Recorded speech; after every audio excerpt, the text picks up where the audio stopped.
Doctor Mohan Varghese, exit poll ഫല സൂചനകൾ വന്നിട്ടുണ്ട്. രാജ്യ തലസ്ഥാനത്ത് വോട്ടിംഗ് അവസാനിച്ചതോടുകൂടി BJPക്ക് 35 മുതൽ 40 സീറ്റുകൾ വരെയാണ് കൽപ്പിക്കുന്നത്. നേരിയ സാധ്യത BJPക്ക് കൽപ്പിക്കുന്നുണ്ട്. ആം ആദ്മി പാർട്ടിക്ക് മാട്രിക്സ് പ്രകാരം 30 മുതൽ 32 വരെയാണ്.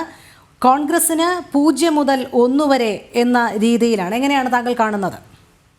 ഇഞ്ചോടിഞ്ച് മത്സരം നടന്നു എന്ന രീതിയിൽ തന്നെയാണ് എക്സിറ്റ് പോൾ ഫലങ്ങൾ, ഇതുവരെയുള്ള ഫല സൂചനകൾ അങ്ങനെയുള്ള ചിത്രമാണ് നമുക്ക് തരുന്നത്.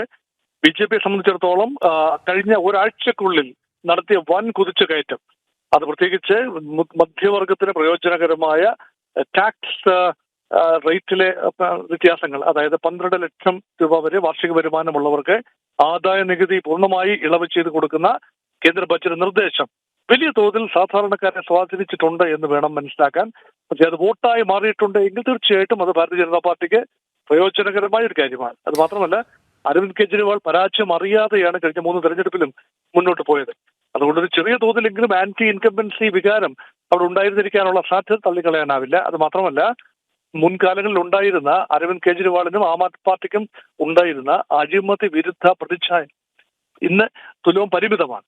അതുകൊണ്ട് ആം ആദ്മി പാർട്ടി അഴിമതിയുടെ കരുതലിൽ നിൽക്കുന്നത് കൊണ്ട് ഒരു വിഭാഗം മധ്യവർഗത്തിലെ തന്നെ ഒരു വിഭാഗം ജനങ്ങൾ എന്തിനിയും ഒരു അവസരം കൂടെ കൊടുക്കുന്നു എന്ന് ചിന്തിച്ചിരിക്കാനുള്ള സാധ്യതയും കാണുന്നു.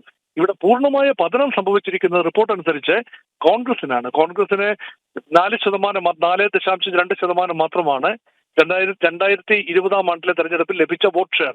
അതിൽ നിന്നും വർധനയൊന്നും ഉണ്ടാകാനുള്ള ഒരു സാധ്യതയും കാണുന്നില്ല. കാരണം കോൺഗ്രസിന് ആരും വലിയ സാധ്യത കൽപ്പിച്ചു നൽകിയിട്ടില്ല. അവസാന ഘട്ടത്തിൽ തെരഞ്ഞെടുപ്പ് പ്രചരണത്തിന്റെ അവസാന ഘട്ടമായപ്പോൾ കോൺഗ്രസിന്റെ പ്രചരണ സംവിധാനവും മന്ദീഭവിക്കുന്ന ഒരു കാഴ്ചയാണ് കണ്ടത്. അതുകൊണ്ട് 0 മുതൽ 1 വരെ സീറ്റുകൾ എന്ന് പറയുന്നത് സ്വാഭാവികമാണ്. ഒരുപക്ഷെ 0-ൽ തന്നെ നിൽക്കാനാണ് സാധ്യത.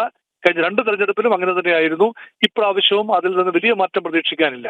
പക്ഷെ കോൺഗ്രസ് പാർട്ടി ചില മേഖലകളിലെങ്കിലും വലിയ തോതിൽ വോട്ടുകൾ പിടിച്ചാൽ അതൊരുപക്ഷെ ആം ആദ്മി പാർട്ടിക്ക് ബുദ്ധിമുട്ടായി വന്നേക്കാം എന്ന സൂചനയും ഈ ഫലം നൽകുന്നു. അതുകൊണ്ട് 30 സീറ്റിനോട് അടുപ്പിച്ച് 2 കക്ഷികൾക്ക് ലഭിക്കുകയും എന്നാൽ 35 എന്ന മാജിക് നമ്പറിൽ എത്താതിരിക്കുകയും ചെയ്യുന്ന അന്തരീക്ഷം ഉണ്ടാകില്ല എന്ന് പ്രതീക്ഷിക്കാം. കാരണം മൂന്നാമത്തെ കക്ഷി കോൺഗ്രസ് ആണ്. അപ്പൊ കോൺഗ്രസിന് ഒരു സ്പോയിലർ എന്ന നിലയിൽ 2 പക്ഷികൾക്കും മധ്യേ കോൺഗ്രസിന് 7-8 സീറ്റുകൾ ലഭിക്കുകയാണെങ്കിൽ ഒരു തൂക്ക് നിയമസഭ വരും. അങ്ങനെ ഒരു സാഹചര്യം ഇപ്പോൾ മുന്നിൽ കാണുന്നില്ല. അതുകൊണ്ട് ഒന്നുകിൽ ആം ആദ്മി പാർട്ടിക്ക് അല്ലെങ്കിൽ ഭാരതീയ ജനതാ പാർട്ടിക്ക് വ്യക്തമായ ഒരു ഭൂരിപക്ഷം 35-ലധികം സീറ്റുകളോടുകൂടി മന്ത്രിസഭ രൂപീകരിക്കാൻ കഴിയുമെന്ന നിലയിൽ തന്നെയാണ് ഇപ്പോഴത്തെ ഫല സൂചനകൾ. അത് തികച്ചും അസംഭവ്യമായ കാര്യമല്ല. കാരണം എക്സിറ്റ് പോളുകൾ വരുന്നതിന് മുൻപ് തന്നെയുള്ള രാഷ്ട്രീയ ചിത്രവും അങ്ങനെ തന്നെയാണ്. കഴിഞ്ഞ 2 തെരഞ്ഞെടുപ്പിലും 2015-ലും 2020-ലും നടന്ന തെരഞ്ഞെടുപ്പിൽ ആം ആദ്മി പാർട്ടിക്ക് വൻ ഭൂരിപക്ഷമാണ് ലഭിച്ചത്. 70-ൽ 67 സീറ്റുകളാണ് 2015-ൽ ലഭിച്ചത്. 70-ൽ 62 സീറ്റുകളാണ് 2020-ൽ ലഭിച്ചത്. അതിൽ നിന്നെല്ലാം വളരെയധികം ആം ആദ്മി പാർട്ടി പിന്നോട്ട് പോയിരിക്കുന്നു. പാർട്ടിയുടെ സ്വന്തം എസ്റ്റിമേറ്റ് അനുസരിച്ച് തന്നെ 40-ലധികം സീറ്റുകൾ കിട്ടും, അല്ലെങ്കിൽ 40-നും 50-നും ഇടയ്ക്ക് സീറ്റുകൾ കിട്ടും എന്ന ആത്മവിശ്വാസം മാത്രമേ കെജ്രിവാളും പ്രകടിപ്പിക്കുന്നുള്ളൂ. അതുകൊണ്ട് ഒരുപക്ഷെ എക്സിറ്റ് പോൾ ഫലങ്ങൾ ശരിയായി വരാനുള്ള സാധ്യതകൾ ഏറെയാണ്.